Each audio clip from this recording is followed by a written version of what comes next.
Salut à tous, c'est Palawan et on se retrouve aujourd'hui pour débriefer le 10e épisode de koh Les Armes Secrètes. Comme d'habitude, je vais vous donner mon avis sur l'épisode, les 5 points à retenir de l'épisode et enfin on reviendra dans une analyse sur les dynamiques de la tribu réunifiée. Mais avant cela, comme je n'ai pas fait de débrief la semaine dernière, je vais rapidement revenir sur l'épisode de la semaine dernière puisqu'il y a pas mal de choses à dire sur l'épisode de la semaine dernière qui a pas mal défrayé la chronique. On a eu pas mal de polémiques sur l'utilisation du bracelet noir, comme on pouvait s'y attendre. Je le disais déjà avant la saison que ce bracelet noir me semblait vraiment être une mauvaise arme secrète. Je vais un peu expliquer tout ça juste après, mais tout d'abord sur mon sentiment général sur l'épisode. C'est un épisode qui, j'ai trouvé, était assez bon dans ses débuts. Il y a des choses que j'ai assez aimées, notamment le confort, l'épreuve de confort du koala revisité en binôme. J'ai trouvé ça vraiment sympa. Mais malheureusement, malgré ce bon début d'épisode et un épisode qui était plutôt intéressant, eh bien tout s'est écroulé en fin d'épisode. Vraiment, l'arme secrète du bracelet noir et globalement la scénarisation de l'épisode par la production a vraiment gâché, je trouve, non seulement l'épisode, mais en plus, je crains la fin de la saison. Le problème pour moi n'est pas tant du point de vue du binôme qui a été éliminé, à savoir Vincent et Laetitia. Je trouvais moi-même qu'on commençait à un peu avoir fait le tour justement des deux personnages, en particulier de Vincent qui commençait à un peu m'agacer, je trouve, en faisait finalement un peu trop avec son personnage. Ce n'est pas forcément ça le problème, même si on va le voir dans l'épisode de cette semaine qu'il y a eu finalement un gros vide qui a été laissé par ces deux personnages-là, qui apportaient quand même pas mal de divertissement, et que maintenant on se retrouve finalement dans une configuration assez prévisible, ce qui rend les épisodes un peu ennuyeux, comme c'était le cas justement dans l'épisode 10. Mais pour ce qui est de cet épisode 9, j'ai trouvé justement que l'élimination en soi de Vincent et Laetitia n'était pas choquante, puisque c'est quand même les personnes qui ont reçu le plus de voix. Il serait parti si finalement Laetitia n'avait pas trouvé le collier qui était donné un peu gratuitement comme ça. On sentait que c'était un collier qui avait été un peu mis là par la production pour que le binôme justement de Laetitia et Vincent le trouve. Donc finalement le problème ce n'est pas tant leur élimination, puisque leur élimination était finalement due, elle était finalement logique. C'est plus la scénarisation globale de la production, le fait qu'on ait à la fois dans le même épisode ce collier implémenté qui ne peut être joué qu'au conseil des binômes pour faire en sorte que ce collier soit joué, et ensuite l'implémentation du bracelet noir. Ça semblait vraiment artificiel, c'était tellement gros que même le téléspectateur lambda s'en est aperçu. On a eu énormément de plaintes sur la scénarisation, et très franchement je n'avais pas eu autant ce sentiment d'être floué par la production depuis, je pense, koh Fiji. On avait eu des colliers qui avaient été donnés à l'Alliance des Jeunes pour relancer un peu le suspense de la saison. Là, j'ai plus l'impression que ce n'était pas spécialement pour défendre tel ou tel candidat, c'était plus pour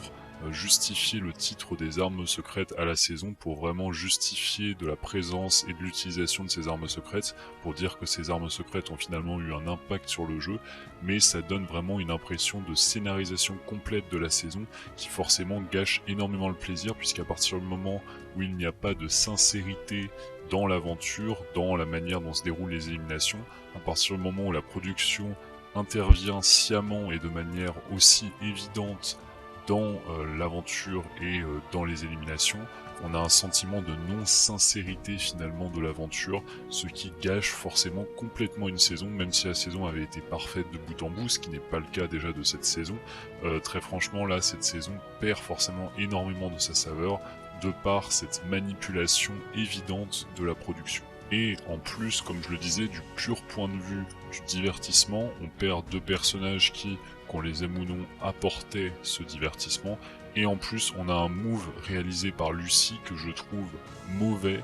Mauvais non pas dans la perspective d'aller plus loin, parce qu'on l'a vu, elle s'est finalement regreffée au groupe des Rouges, et elle ira sans doute, sauf élimination, à une épreuve éliminatoire jusqu'à la finale à 5. Le problème, c'est que maintenant, c'est la GOAT ultime. Très franchement, elle n'a plus aucune chance de gagner l'aventure, déjà qu'elle en avait assez peu avant. Après avoir éliminé Vincent et Laetitia, qui étaient parmi les seules personnes contre lesquelles elle avait encore une chance de l'emporter, et être apparue une nouvelle fois comme quelqu'un qui retourne sa veste, s'être finalement mise à dos les quelques personnes qu'elle avait encore dans son camp chez les jaunes. Très franchement, c'était très mal joué, donc ça rajoutait forcément à la frustration vis-à-vis de cet épisode. Pour ce qui est donc de l'épisode 10, quel est mon avis sur cet épisode? Eh bien, j'ai tout simplement trouvé que c'était un épisode qui était très ennuyeux. Je me suis énormément ennuyé dans cet épisode.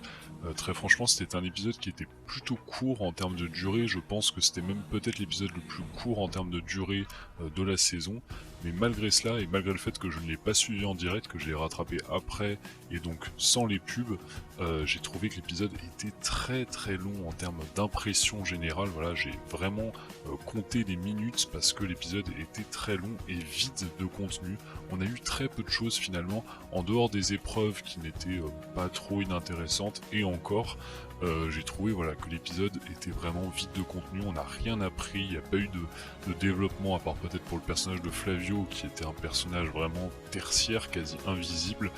pour lequel on a eu quelques petites informations intéressantes en fin d'épisode, mais globalement c'est un épisode vraiment vide, en dehors des épreuves, un épisode vraiment à jeter de cette saison. Je vais maintenant revenir sur les 5 points à retenir de l'épisode, à commencer par le premier point qui était donc les conséquences de l'élimination du binôme Laetitia et Vincent. Déjà, conséquences sur le camp, dans l'aventure. On l'a vu, Lucie s'est bien repositionnée vis-à-vis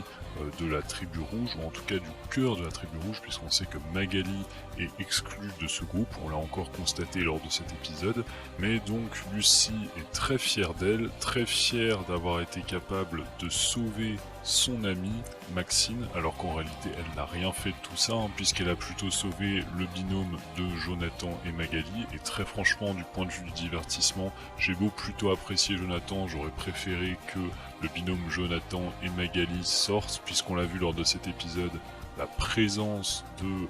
Magali et Jonathan n'a pas apporté grand chose, tandis que l'absence de Vincent et Laetitia s'est vraiment fait ressentir. Donc très franchement, très déçu de ce move-là du point de vue du divertissement. Mais comme je le disais, c'est mal joué je trouve pour Lucie. Elle est fière de son move, mais je ne pense pas, même si ça l'a plutôt solidifié dans cette alliance rouge, je ne pense pas que c'était un bon move parce qu'elle a supprimé du jeu 2 personnes contre lesquelles elle avait potentiellement des chances de l'emporter. Elle est à nouveau apparue comme une traîtresse. Elle a à nouveau flip contre les personnes avec lesquelles elle était censée être en alliance pour sauver des personnes qui, à mon avis,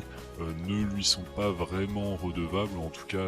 des personnes qui sont très liées entre elles. Il y a 2 binômes différents qui sont beaucoup plus liés les uns aux autres qu'ils ne sont liés à Lucie, en tout cas de ce qu'on en a vu. Donc très franchement, pour moi c'est plutôt mal joué. Elle reste la 5e roue du carrosse, même si ça suffira sans doute pour arriver dans la finale à 5, cela ne lui garantit absolument pas d'arriver dans la finale à 2, et si elle arrive dans la finale à 2, elle n'a de toute façon aucune chance de l'emporter contre qui que ce soit, à part peut-être éventuellement une Magali, mais je ne vois de toute façon pas Magali en arriver à ce stade.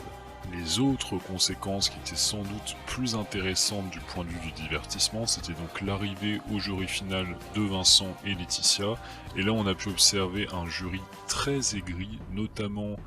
les ex-jaunes, qui étaient vraiment très remontés contre Vincent et Laetitia. Alors on a vu un Mathieu qui refusait tout simplement de serrer la main à Vincent et Laetitia. Bon, je n'en attendais pas moins très franchement de Mathieu, ça ne m'étonne pas qu'il se montre aussi puéril et qu'il ait aussi peu de recul vis-à-vis de l'aventure. Mais par contre, j'ai été une nouvelle fois assez déçu et de Shanice et de Myriam qui ont été incapables de prendre du recul vis-à-vis de leur aventure, ce qui est très dommage parce qu'on a vu qu'elles avaient une bonne capacité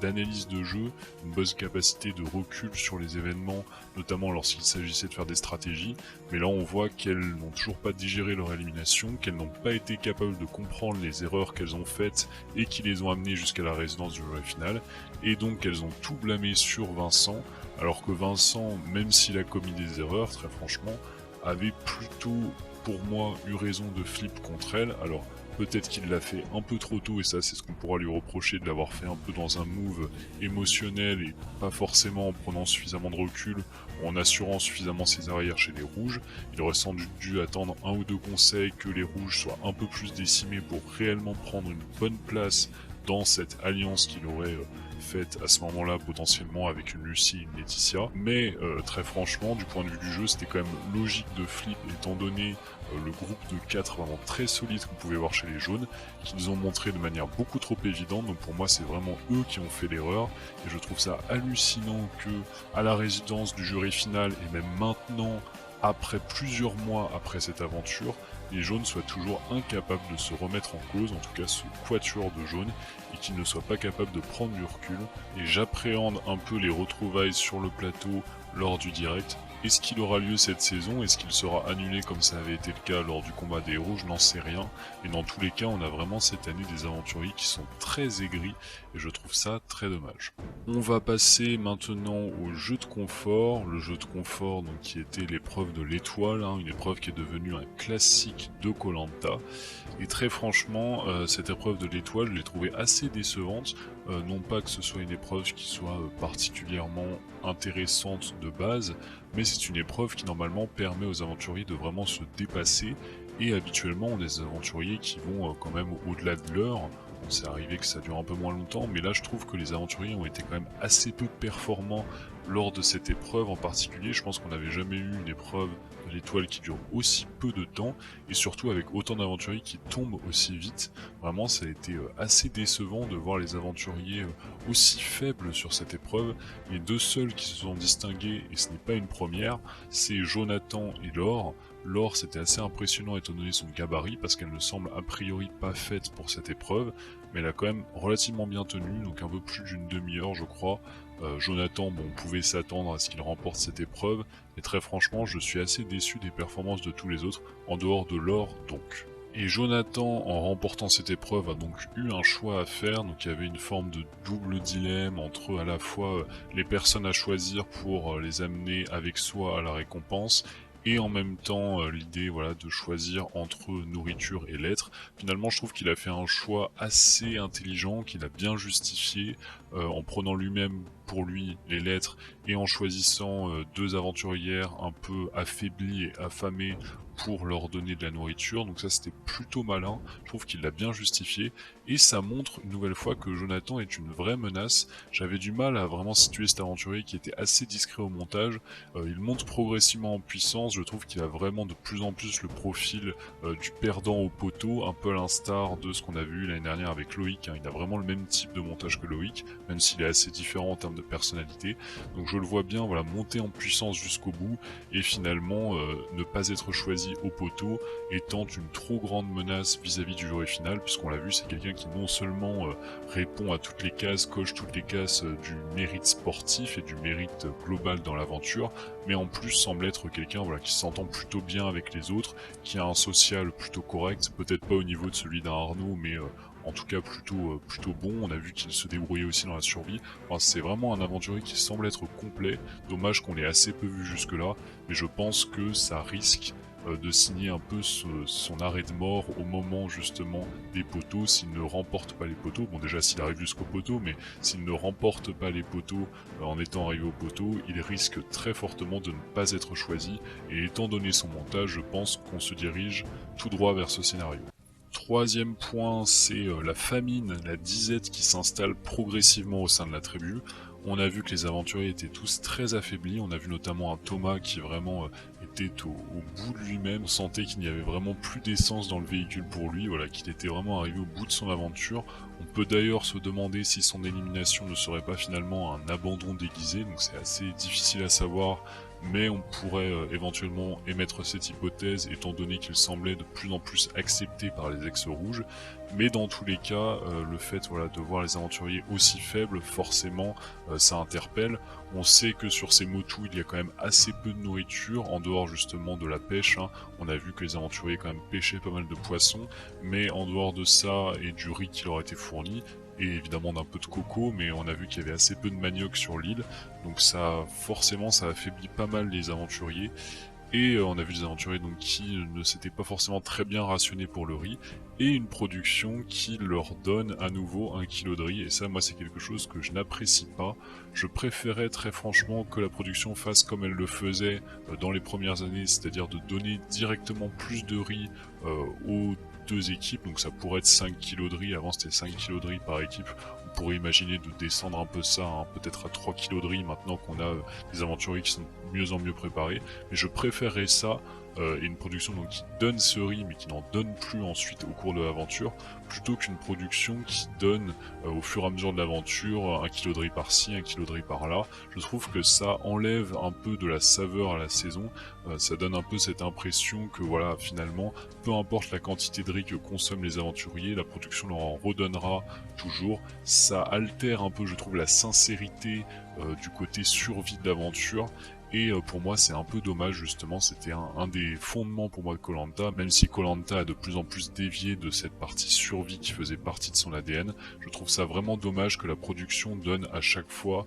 des kilos de riz quand l'équipe est à court de nourriture et que l'équipe s'affaiblit trop. Je trouve que vraiment c'est un peu problématique en termes de sincérité et ça n'encourage forcément pas les aventuriers à se rationner. Donc je préférais que la production donne dès le début plus de nourriture aux aventuriers pour que les aventuriers puissent réellement se rationner et arriver en fin d'aventure avec le riz qui leur reste. Quatrième point, c'est l'épreuve d'immunité, et donc l'épreuve célèbre de l'équilibre sur l'eau, ou plutôt cette saison de l'équilibre sur terre, puisque je ne sais pas si vous l'avez remarqué, mais il y avait à peu près la moitié, même plus de la moitié de l'épreuve qui se déroulait finalement au-dessus du sable. Donc j'imagine que c'est dû un peu au Motu et au fait que voilà, c'était un peu compliqué, peut-être on n'a pas des belles plages, des longues plages qui permettent comme d'habitude d'installer vraiment sur l'eau, sur une grande partie du parcours,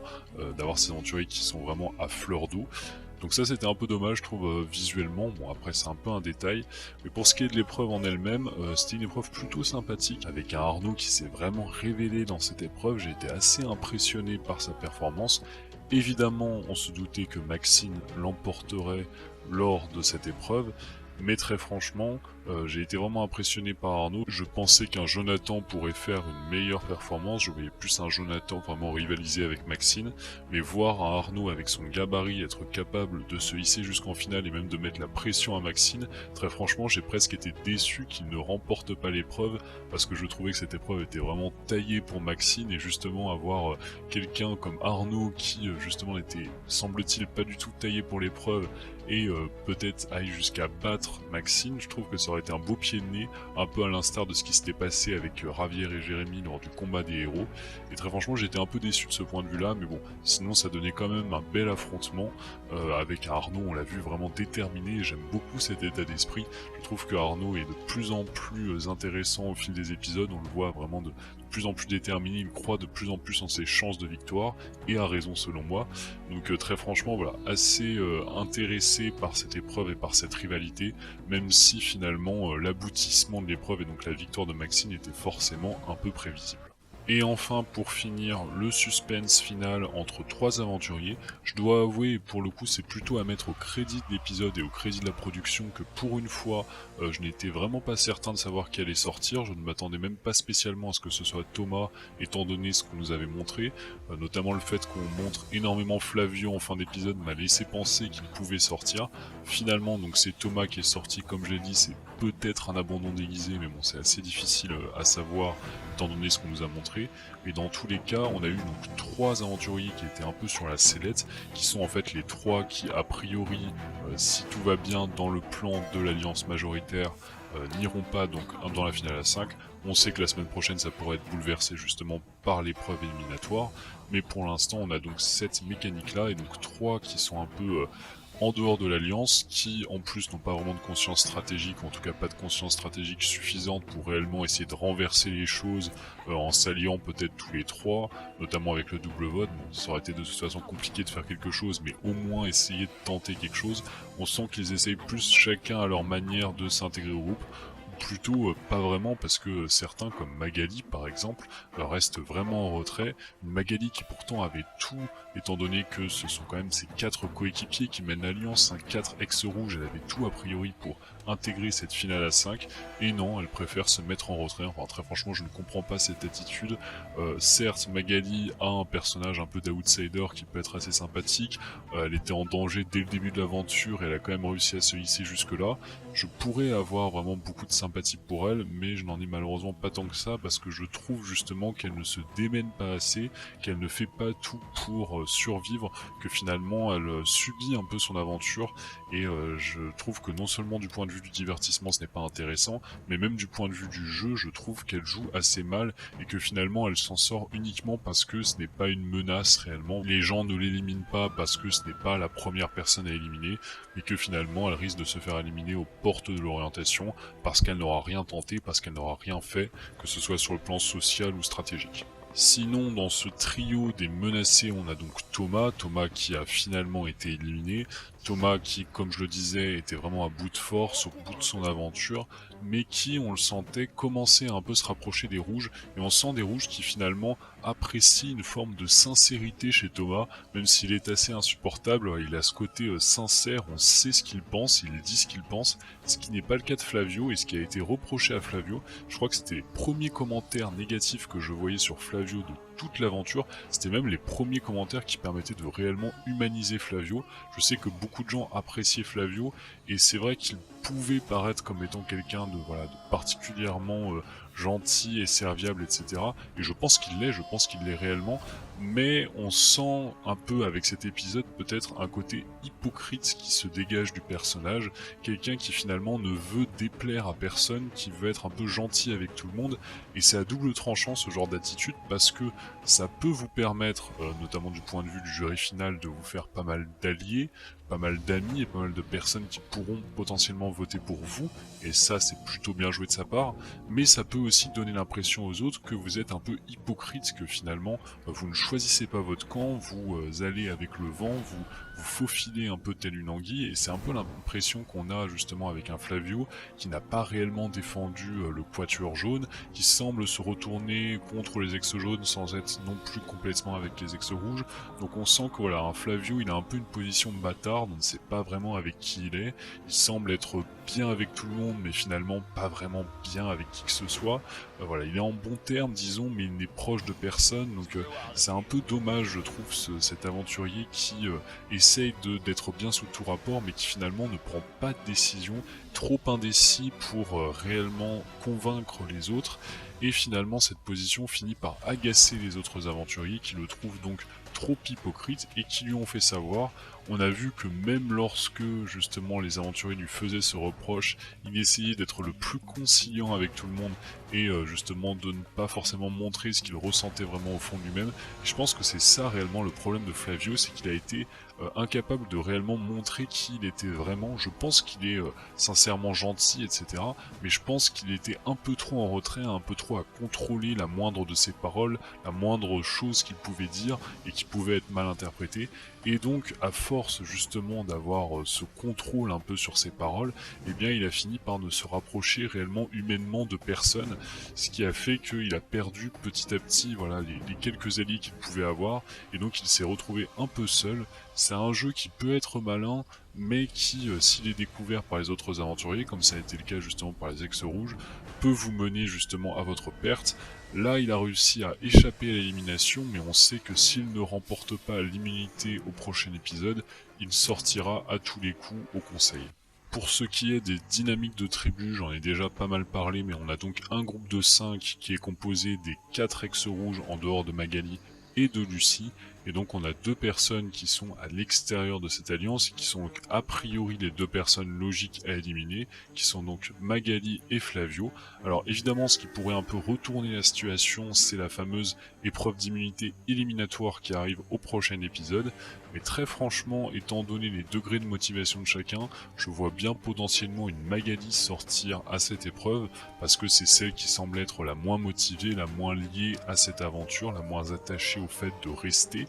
Mais dans le cas où on aurait une surprise, et où finalement un de l'alliance de 5 serait éliminé, qui irait à l'orientation entre Magali et Flavio? Alors c'est assez difficile à dire comme ça dépendra si ça se joue peut-être à l'affect ou plus à la stratégie, parce qu'on sait que Flavio, on l'a vu, peut faire peur, notamment du point de vue de l'orientation. Moi je parierais plus justement sur un Flavio éliminé juste avant l'orientation. Dans le cas on aurait voilà, ce cas de figure entre Magali et Flavio. Je pense que les gens privilégieront justement le degré de menace et le fait que Flavio pourrait être une menace non seulement du point de vue de l'orientation, mais même aussi du point de vue du jury final. Donc je pense que de ce point de vue là, Flavio serait plutôt éliminé à ce stade, et potentiellement une Magali, c'est assez incroyable à dire, elle qui était menacée dès le début de l'aventure, pourrait une nouvelle fois passer entre les mailles du filet et attendre l'orientation, mais uniquement dans le cas donc où la personne éliminée lors de l'épreuve éliminatoire serait un des 5 de l'alliance de base. Voilà, c'est tout pour aujourd'hui et pour cet épisode assez peu intéressant, je dois l'avouer. N'hésitez pas à me dire en commentaire ce que vous avez pensé de cet épisode et du débrief. N'hésitez pas également, si ce n'est pas déjà fait, à liker la vidéo et à vous abonner à la chaîne. Et on se retrouve très vite pour débriefer le prochain épisode de Koh Lanta. Ciao à tous.